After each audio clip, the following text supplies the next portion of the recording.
going down, fuck the word, I'm a thug. Tell him, can't nothing stop me but a slug. Hey, what's up? All right. So this weekend, ladies and gentlemen, we got Jesse, Joey says thanks. Anyway, yeah.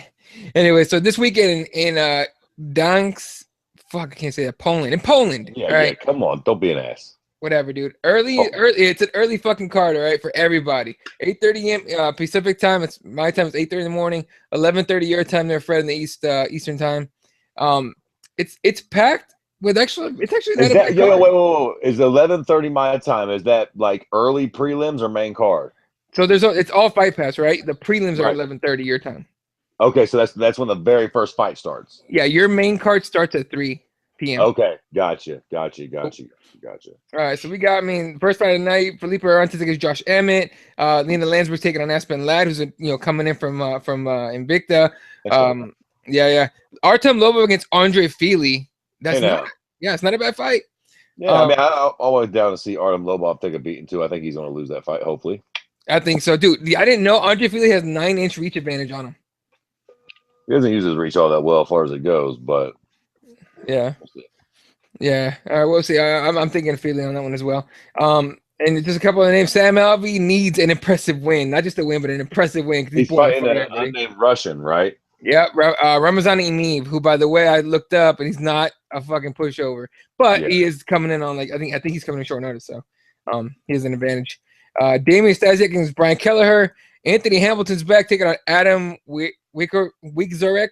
Yeah, and then Marcin Held is on the card as well. So the main card kicks off with Oscar Piechota against Jonathan Wilson, and then John Blachowicz is back, taking on Devin Clark. Yeah, should be a good fight. Here's the main co-main event: Karolina Kowalkiewicz, who's number 3 ranked strawweight, taking on Jody Escobar, who's out of that Jackson's MMA camp. So Karolina trying to climb her way back up to the title picture. And of course, the main event: Cowboy Donald Cerrone taking on Darren Till. Darren Till doing a lot of talking, man, talking about you don't want to strike with me, Cowboy. Cowboy's like, hey, I'm game. Let's fucking do this shit. And that, to me, is like signs of a fucking firefight. What do you think in there, Fred? Yeah, I tell you what, I don't doubt Cowboy's word. I'll give him that. I've never been the biggest Cowboy fan, but I've never took that man to be a bullshitter. I don't doubt. Now, listen, don't get it twisted either. I have seen Cowboy shoot on a takedown before. If Darren Till starts lighting up his face and he gets rocked, he most certainly will try to take that motherfucker to the ground. But he will oblige him in the striking battle to begin, for sure. Cowboy will test the waters to see if he can win that striking battle. The question is that a smart decision or not? Because I do think that he'll start that way, and Darren Till obviously wants to make it a striking battle. The question is Till as good as he thinks he is? Is he as good a striker as he thinks he is? Cowboy has very good striking, ironically enough. Like, he's actually fucking super good on the ground too. But his striking has actually gotten very, very good. I don't know though. I wouldn't call him a striker though. You know what I'm saying? It's kind of weird. Like, I wouldn't really look at him as like a dynamic striker per se. But he's a very, very great and serviceable striker. That being said, striking seems to be Darren Till's wheelhouse. So we'll see. This is the ultimate litmus test fight. You know what I'm saying? Like, we're going to find out exactly how good Darren Till is in this fight. I think, because I love shit like this, he's that good. I want to say he knocks Cowboy out in the second round, because I fucking love hype trains and shit. And if Cowboy wins, what do we get out of that? Fucking Nathan. Just another dead prospect. Fuck, I hope Cowboy loses. Jesse, what are you thinking? Man, I like it when Fred takes a stand like this, because then later on we can make fun of him for, picking the dumbass decision. I do love Cowboy, though, for the record. Cowboy seems like the coolest fucking dude in the world to, like, just go kick it with. I mean, he seems like a really fucking cool guy. But, I mean, we've been there, done that, man. I don't want to see him win no more at the top of the division. Kill no prospects. Sadly, I agree with you. I think this is a fight where they're trying to build off Darren Till off of Cowboy's name. And because we all know Cowboy, right? I mean, what guy would not want to hang out with Cowboy? Right. I don't think there's a single guy out there that doesn't know about Cowboy wouldn't want to hang out with him. If you're a guy and you don't want to hang out with Cowboy, you're probably a woman. So it's just one of those things. He's a relatable guy, and he just does what he does, right? He likes to fight, and he's the type of guy. I think it was Luke Thomas that was saying this, or somebody else, I forget who it was, that he is a real guy. When he says anytime, anywhere, it literally means anytime, anywhere. He takes fights with anybody. I mean, who would take a Darren Till fight at this point? Look at Darren Till's record. Undefeated, but against nobodies. I mean, you can't look at his list of people that he's beaten and say, oh yeah, that guy's good. That you can't. I mean, they're all nobodies. Yeah, Cowboy is fighting this guy in a main event in Poland. I mean, that's definitely the epitome of anytime, anywhere for me. So, yeah, I agree with you guys. I think it's going to be a firefight, and I hope Darren Till wins. I mean, we need an infusion in this division, and we need more prospects. We need prospects one way or another. I agree with and look, I like when younger names finally make get a big fight against a big name and then prove that they're not just a hype train. But he'd be huge for like UK MMA as well, because they're trying to get more guys in there to be in the top echelon of fighters. All right, so but again, this is weekend. So this Saturday, again, 8:30 a.m. for the West Coast, 11:30 for the East Coast, 3 p.m. Noon Pacific time is the main card, and then 3 p.m. Eastern time is the main card for you guys. So, like Fred's saying, there's literally a card. Looks like every weekend up until Christmas, and then 5 days after Christmas is UFC 219. So, so again, this weekend is the Darren Till Cowboy Cerrone. Next weekend, October 28th. Live from Sao Paulo, Brazil, UFC Fight Night, so it'll be an FS1 card, depending on what the contract's like. Actually, no, it is going to be an FS1. It's it's Brunson against Machida. With so the return of Lyoto Machida, I don't know how long he's been out, but he's been serving that suspension. On that card as well, Damian Maia against Colby Covington, who's a fucking loudmouth. Francisco Trinaldo against Jim Miller is on that card. Who else is on there? Carlos Zapato's on that card. And it's a solid card, especially for a free one. After that, November 4th from New York, Madison Square Garden is that UFC 217 Fire card. Let's just hope it fucking makes it together. Just keep it together, motherfuckers. Don't get hurt.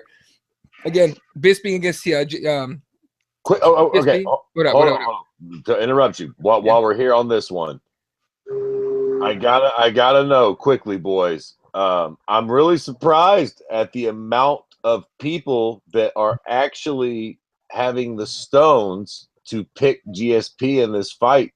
Who's publicly on record. My homie Kyle picked him. I've seen a bunch of fuckers on Twitter picking him. A lot of people think GSP is going to win this fight. Do either one of you think that GSP not only wins, but actually even has a fucking chance at winning this fight? I think Bisping wins this fight. Clearly. Yeah, same. I think Bisping low-key. I think Bisping smashes GSP, man. Yeah. I think the size, GSP's time off, even just the styles of their fights, like who holds fucking Bisping down other than Tim Kennedy on steroids? Yeah, very true. Jesse, what do you think?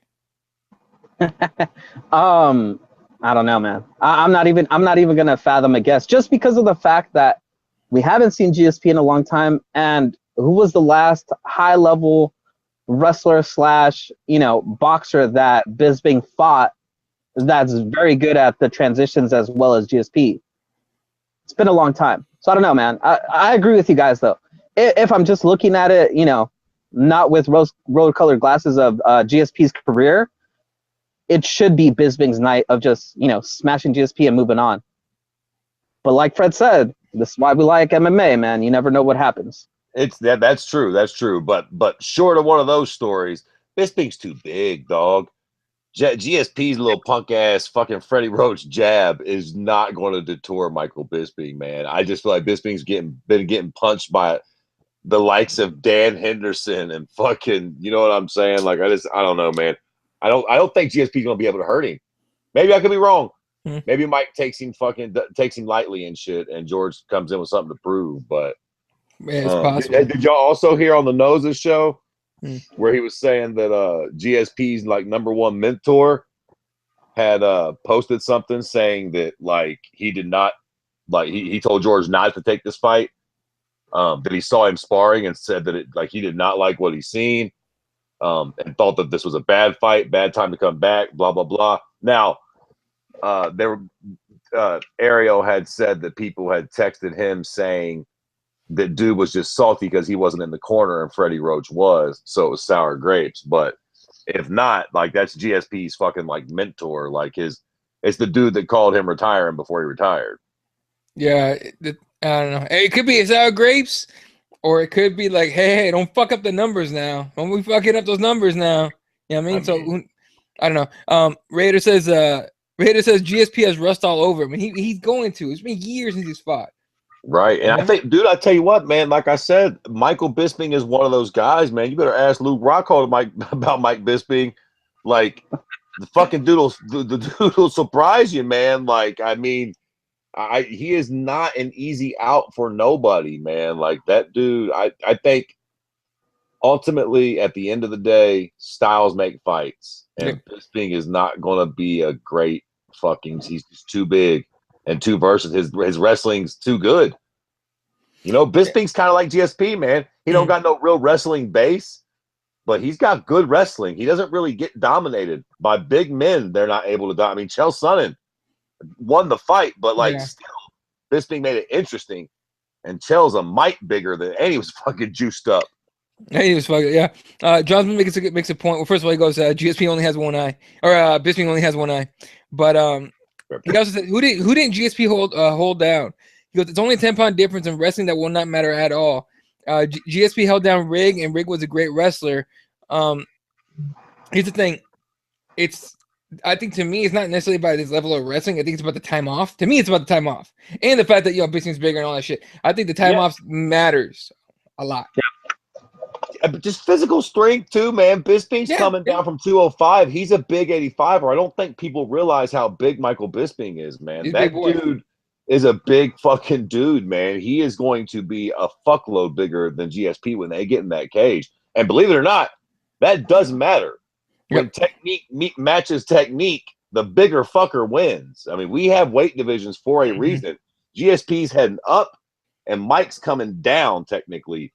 When they meet, Mike's going to be a lot bigger than George that night, man.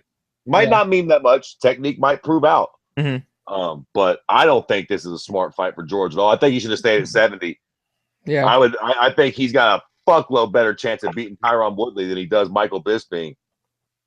I mean, I think if Tyron doesn't thunderstrike him in the first round, he could out-wrestle Tyron. I just don't think he out-wrestles and keeps Bisping down. He's too big. Meanwhile, Tyron Woodley's pissed that he's not going to get to fight the winner. So, it's all good. All right. Also on this card, Cody Garbrandt defending his belt against TJ Dillashaw. We know the beef behind that. All the Team Alpha Male shit. And Joanna Jędrzejczyk defending her belt against Rose Namajunas. What's also on the main card, which I'm pretty excited for this because Jorge Masvidal is going to make Wonder Boy fight. He's going to make him fight. And he's not going to let Thompson just do his little, karate stance back and forth for fucking 25 minutes. But I don't think Wonder Boy. I don't think that's fair, really. I don't think Wonder Boy wants to do that. I think that's more Tyron Woodley dragon fights. That I'm sorry, maybe, man.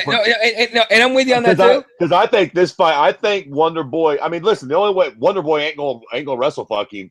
His BJJ ain't off the charts. The only way he does win this fight is if he fucking lands some crazy. So he has to oblige Masvidal in the striking in order to win this fight. You're right. That will be a fun fight for sure. That's gonna be fun as shit. Who you taking there?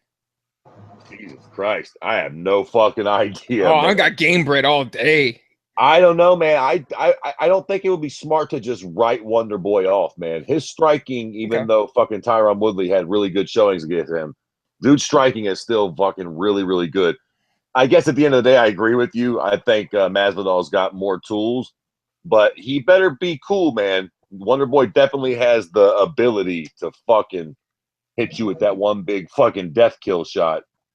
Yeah, it should be kind of crazy. Jesse, who'd you pick in that fight between Masvidal and Thompson? Wonder Boy. I think the problem with Masvidal is he's been too safe of a fighter and he plays it a little too safe. I get where you guys are coming from, that he's got the skills and everything, but I just don't think he's gonna have enough to outpoint him. I think he's gonna try for a points game, and I think that's gonna cost him in the end. And I think he might get thunderstruck. In that second or third round. So I don't know, man. Like you guys said, it's going to be an interesting fight either way. I just think Masvidal has been playing it a little too safe recently. You know, that's what makes this fight such a good fight is that no matter who you pick, like you can make a good case for Wonder Boy getting that big shot, and you can make a good case for fucking Jorge Masvidal just straight outboxing him. I mean, if Tyron Woodley can land that big punch, you know fucking Jorge can, and Jorge's probably got a 1-2-1-2 right behind it. So that's a fantastic fight. All right. Also on the main card, Johnny Hendricks Big Rig. If he makes weight, he gets to fight Paulo Bohachina, which is fucking death sentence in my opinion. But you know, so that's the main card. And on the prelims, guys like James Vick, Joe Duffy throwing down. The Walt Harris Mark Godbeer fight has been rebooked on him, which is good. And Mickey Gall returns against Randy Brown. So yeah, solid card. I mean, actually, that's a fucking good card. So I just hope it stays together. So after that, November 11th, we got UFC Fight Night out of Norfolk, Virginia. We got Dustin Poirier against Anthony Pettis, which to me is a sick fight. Also on that card, Matt Brown's retirement fight against Diego Sanchez. Durlovsky against Junior Albini, who we saw do some crazy shit last time he fought. Just totally surprised everybody. Nate Marquardt fighting Cesar Ferreira. And Rafael Sunstar taking on Matthew Lopez. And Joe Lozon taking on Clay Guida. Look at that fight. God damn. Whoa. What the fuck? Hold on. Rewind for a minute.